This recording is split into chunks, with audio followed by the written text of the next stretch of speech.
Hello students, in previous lecture of transportation in plants, that is plant-water relation, we have discussed a basic term, that is osmosis.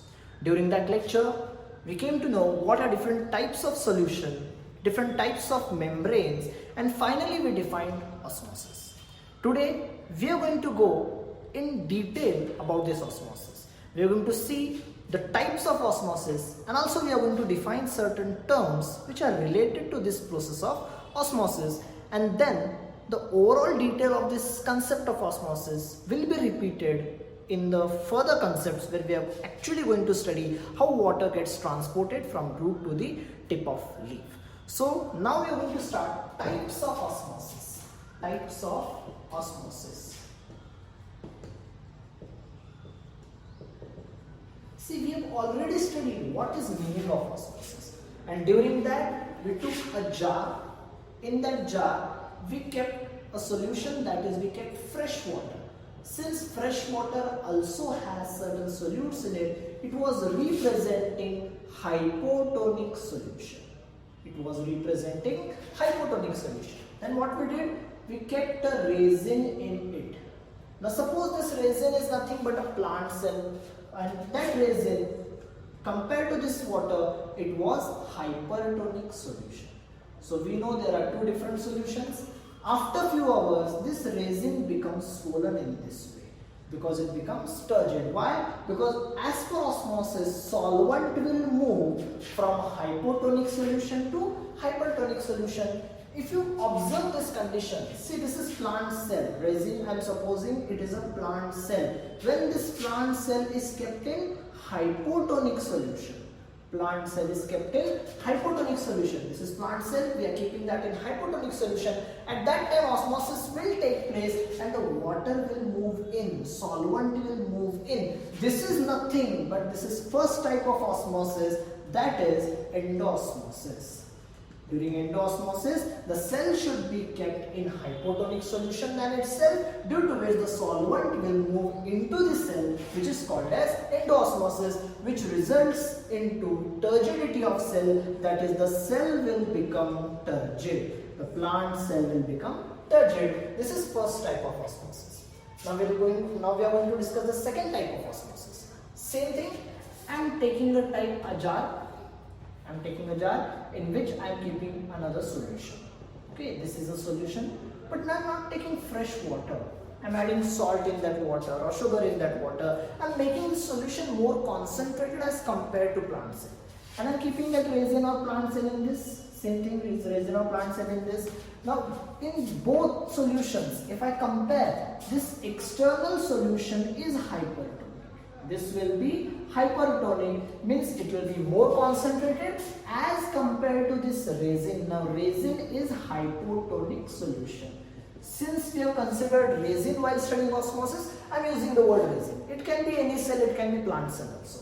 Now if you compare these both solutions, external solution is hypertonic, the actual cell solution is hypotonic. We know the definition of osmosis. As per osmosis, solvent will always move from hypotonic solution to hypertonic solution. Here we have seen external was hypotonic, internal was hypertonic, so solution came in or solvent came in. Now here the condition is totally opposite. The concentration of cell is hypotonic, but the concentration of solution is hypertonic. So solution or whatever solvent is present, it will move out. Osmosis will take place with respect to cell, the solvent will move out. So I can say whenever the plant cell is kept in higher concentrated solution than itself. So I can say whenever the plant cell is kept in hypertonic solution, osmosis will take place in outward direction, solvent will move out. It is nothing but exoosmosis. It is the second type of osmosis, exoosmosis. After few hours, if you observe, this cell will become flat like this. So I can say that cell has become flaccid. Due to exoosmosis, the resultant cell will be flaccid. So these are the two types of osmosis, endosmosis, exoosmosis. Now I can give you two more terms or two more definitions related to this exoosmosis. Suppose same thing, same type of solution I have taken, but the concentration of this solution is very high. Example, I have taken ocean water. Whatever water is present in sea or ocean, that water is taken. That water is highly concentrated.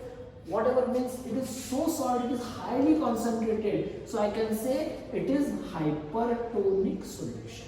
So this hypertonic solution, we made it hypertonic. Its concentration was higher, but not that much. This is highly concentrated solution because I have collected that water from sea. It is more concentrated. Same thing, I am keeping a plant cell in it, that is a resin in it.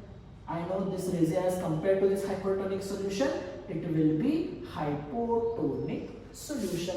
So same two types of solution. You will come to know that solvent will move out, it will result in osmosis, that is exosmosis. But whenever the solution is very highly concentrated and you keep plant cell in that, in such condition, I am zooming this condition, see, suppose this is plant cell, exosmosis starts happening, but during this the plasma membrane of the plant cell will break. It will break and all plasma will come out. Since plasma membrane is breaking, shrinking of protoplasm will take place and all its internal cell content will come out. Such condition is called as plasmolysis.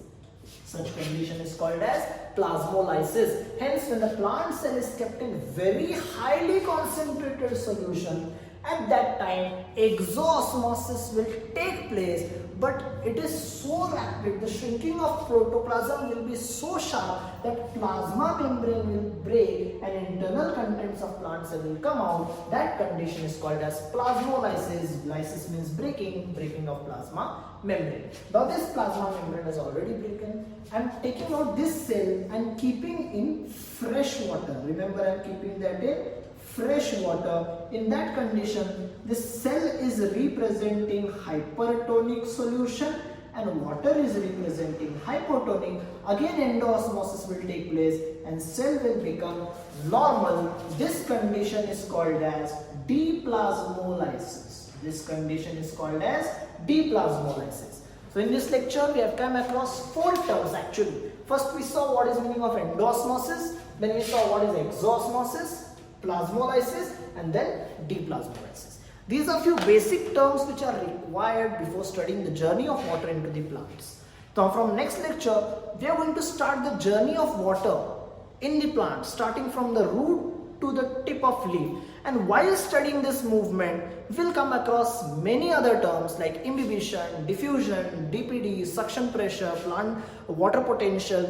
That terms we'll discuss during that course of time while studying the actual mechanism.